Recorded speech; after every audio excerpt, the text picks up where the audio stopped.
Бәріне сәлем. Байланыста саяхаттаймыз арнасы. Бүгін баласы брондалған машинаның ішінде қалып қойған әйел туралы киноны қысқаша айтатын боламын. Ал видео басталмай жатып, лайк басыңыз және арнамызға тіркеліңіз.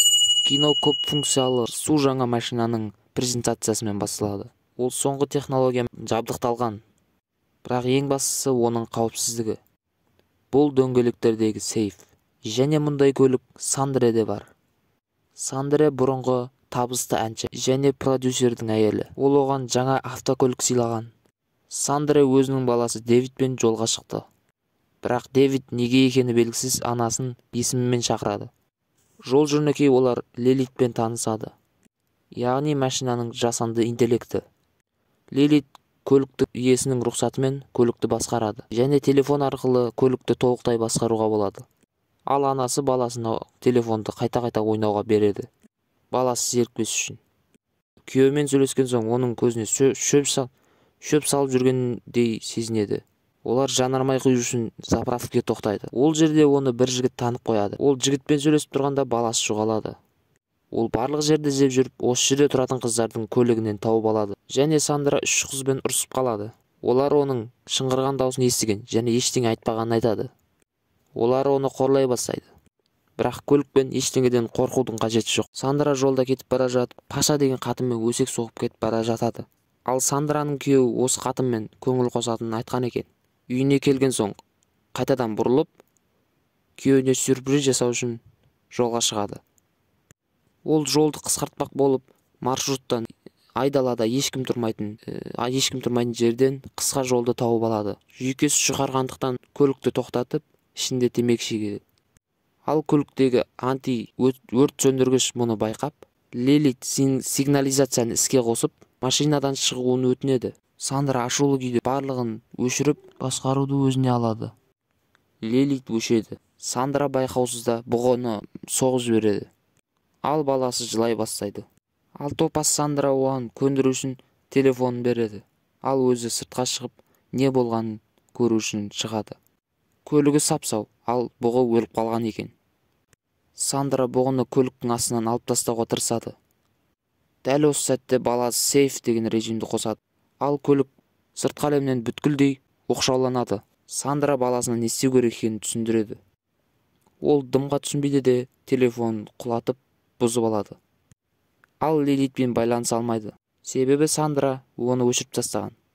Ол терезені сындырып жатқан кезде сигнализация қосылып кетеді.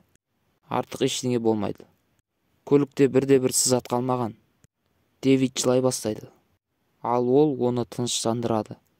Сосын артқа қайтып, біраз уақыт алдын барған электростанцияға баруды ұйғарады. Ол жерде жарық бар екен. Ол көмек шақырады. Ал ішке кірген кезде ол ешкімді таппайды. Ал стационарлық телефонға автоответчик жауап беріп, оларға бейсенбі күнге шейін демалыс екенін айтады. Сандра ключ пен фонарикті өзімен бірге алып кетеді.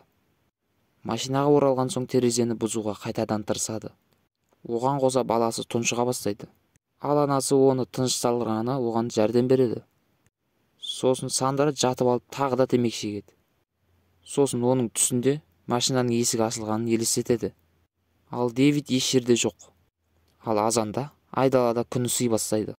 Ал баласы аюдың терісінен жасалған қалың киімде отырады. Ол көйлегін шешіп, терезені жауып, көлеңке қылып қояды.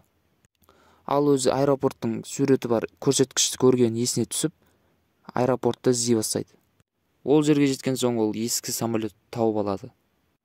Ал оның ішінен жалғыз бағалы затты алады. Ол мына бос ыдыс. Оның көмегімен ол су толтырып алады. Машинаға оралған соң ол баласын ес-түссіз көреді. Күннің ыстығынан беті қызарып кеткен. Ол суды машинаға шашады, іші ысып кетпес үшін. Сосын от жағуға тырысады. Жасанды интеллект терезені ашуы мүмкін деп ойлайды. Бірақ олай болмайды. Ал түтін ішке қарай кіре бастайды. Ол отты өшіреді де қайтадан терезені ұрып бастайды. Капотты да есігінде ұрады. Сосын есінен танып қалады. Біраз уақыт өткенін көреміз. Ол күйеуімен осы жерге гүлмен келеді. Және баласының өлгеніне жылай бастайды. Бірақ бұл да түс болып шығады. Оянған соң Дэвидтің ес-түссіз жатқанын көреді. көреді де оны өлейін деп жатыр деп ойлап қалады.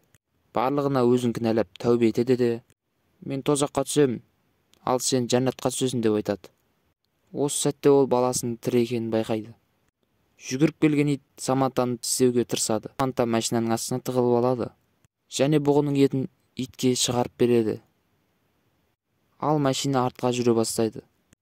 Ол оны тоқтатуға тырысады, бірақ түк те шықпайды. Тастың арқасында бұл проблемадан құтылады. Жартасқа келіп ол тағы өзін кінәлайды. Ал төменге қарағанда оның басына тағы да бір идея келеді. Тасты бұзып, машинаны жартасқа итереді. Машина еркін түсуді сезіп, есікті ашу керек екенін түсінеді. Және фантастика болып, мысық секілді машина 4 аяқпен жерге түседі. Саманта төменге түскен кезде машина сау, аман екен. Ал есігі ашық екен. Сосын ол бар жылдамдықпен жоғарыға шығады. Соңында баласы мен анасын ауруханада жатқанын көреміз. Ал сәби Самантаны ана деп шақырады. Бірекең. Осымен фильм аяқталады. Міндетті түрде ойларыңызды комментарияға жазып, лайк баса кетіңіздер. Және арнамызға тіркелуді ұмытпаңыздар.